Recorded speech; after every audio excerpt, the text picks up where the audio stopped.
Hello and happy Tuesday. Welcome to another episode of Now Showing, where I share with you some of my reviews of films I saw this week. The first one I'm going to dive into is the Apple TV Plus original film Causeway, which dropped on Friday. Sorry, back from my trip and happy to be on today. Anyway, the new film Causeway is starring Jennifer Lawrence. Here, she plays a veteran dealing with a traumatic brain injury. She's trying to recover so that she can go on deployment again, but first she has to spend some time staying with her mother. That brings her across a mechanic played by Brian Tyree Henry, who is also dealing with a loss born of trauma. Together, they find a support system, a listening ear, and a way forward. I love the way this film built these characters and explored their trauma. It has some very powerful sequences and some great dialogue. It's tours thanks in part to the performances from Lawrence and Brian Tyree Henry. I found it compelling and moving, vaulting it into my group of favorite films of the year. So make a point to seek this one out on Apple TV Plus. I gave it 4.5 out of 5 stars. Next up on the hit list is My Policeman, the new film on Amazon Prime. This one is based on the novel from Bethan Roberts and tells the story of three people along two timelines. In the present, Marion, played by Gina McKee, Tom, played by Linus Roach, are a long married couple living in a quiet retirement. Marion brings in their former friend Patrick, played by Rupert Everett, to live out his final days after a stroke has taken his speech and mobility.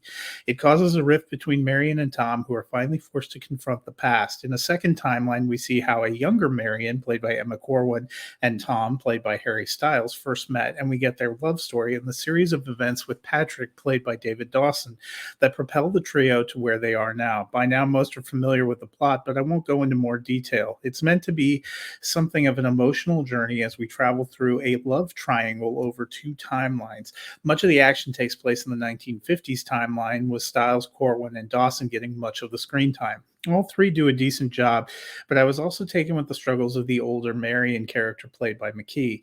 The issue is here we don't get enough going on, and the twist near the end felt a little too predictable. We also don't get enough from Roach and Everett as the older versions of Tom and Patrick to make the payoff at the end feel earned. It's a decent production, but it falls short for me of being a compelling film. I gave it 3 out of 5 stars. Next up, it was a big week for documentaries. The first on the hit list is The Return of Tanya Tucker, featuring Brandi Carlile. This one is now playing in theaters. This new documentary features the comeback album of country music icon Tanya Tucker, who created new music and toured behind it for the first time in 17 years. She comes out of semi retirement thanks to producer Shooter Jennings and fellow artist Carlisle, who is a lifelong fan and collaborator in this project. Their work on the music and the way Carlisle is able to coax out stories and performances from Tanya Tucker, often singing along with her, is a beautiful part of the story. Director Kathleen Horan does a nice job of telling the story and following the action, letting these two artists spin stories and share music together. It's a feel good film with a happy ending. I enjoyed the storytelling and I enjoyed listening to these two singers chat about a life in the industry and their performances together. There is a sense of joy here that is infectious. The Return of Tanya Tucker, featuring Brandi Carlile, is now playing in theaters. As I said, I gave it 3.5 out of 5 stars. It's a documentary worth checking out.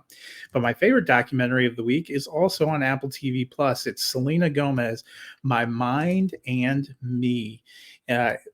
Mental health is a critical challenge for many in this country. Certainly, the years long pandemic hasn't helped, nor has the stigma of seeking help. But that is why it never quite went away. That's the part of the struggle about this documentary that I love, where Gomez lays herself and her struggles bare for an audience. It includes personal journal entries, times when she's not at her best, times when she's experiencing incredible professional success while feeling at her lowest.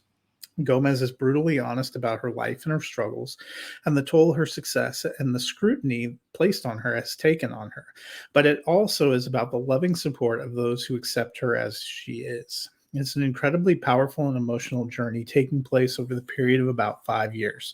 I've enjoyed Gomez as a performer before, especially in features like Only Murders in the Building, but I only knew her story from the tabloids and from media reports. This up close and personal look spoke to me and proved to be a very emotional 95 minutes. It's beautifully told and should be applauded as one of the year's best documentaries, and for me, one of the year's most powerful films. I simply found it beautiful. I encourage you to check it out. I gave it 4.5 out of 5 stars.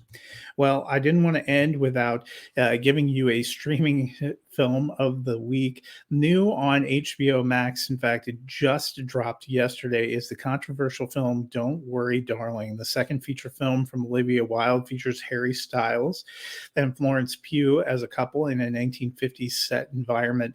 There are plenty of twists, and there was a lot of behind the scenes drama in the production that has likely had people buzzing around it and given you a reason to hear about it in the past. If you're curious about checking out the film, I didn't love it. I didn't think the twist was that great.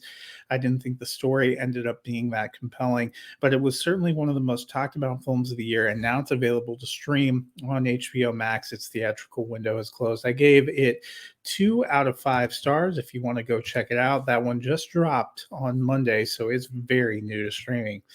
Well, that wraps up a little bit of a mess of an episode this week. Hopefully, I will do better. But until then, enjoy some time at the movies.